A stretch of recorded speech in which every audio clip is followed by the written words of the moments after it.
మంచి ఇది ఎక్కడా మనం దుర్బుద్ధితో చెప్పట్లేదు, దుర్భాషతో చెప్పట్లేదు. వాలంటీర్ల ద్వారా ఈ పని చేయిస్తే ఇప్పటికైనా సరే అందరికి రియలేదు. ఎందుకంటే డబ్బులు లేకపోవడం ఏం లేదు కదా ప్రభుత్వం దగ్గర.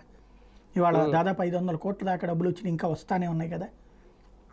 బాధ్యతగా ఇచ్చేటటువంటి సందర్భంలో ప్రభుత్వం దగ్గర అయితే ఎవరికి తొక్కేయాలనుకోవట్లేదు కదా. రియల్గా ఉన్న వాళ్ళకి అందడం అన్నటువంటిది. వాళ్ళకి ఇప్పటికైనా ఆలోచిస్తే బాగుంటుంది. అది రేపొద్దున రైతుల విషయంలో కూడా ఇది రిపీట్ కాకుండా ఉండాలంటే ముందే జాగ్రత్తలు తీసుకుంటే బెటర్ అంటారా?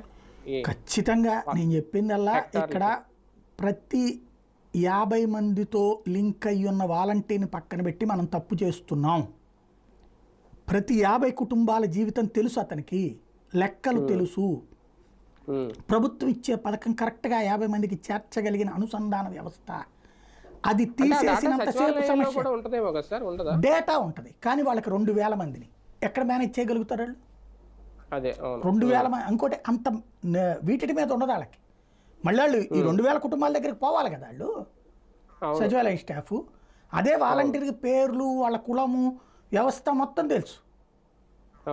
కాబట్టి అంటే నేను అనేది ఏంటంటే, కళ్ళెదురుగుండా పంచపక్ష పరమాణాలు కనబడుతుంటే అది వదిలేసి ఆడి దగ్గర అన్నం బట్టరు, ఈ దగ్గర పచ్చడి బట్టరు, ఎందుకు ఇది? ఈ సమస్య ఎందుకు? కేవలం ద్వేషంతో. అది పక్కన పెడితే దీన్ని సద్వినియోగం చేసుకుంటే అద్భుతాలు సాధ్యం అవుతాయి.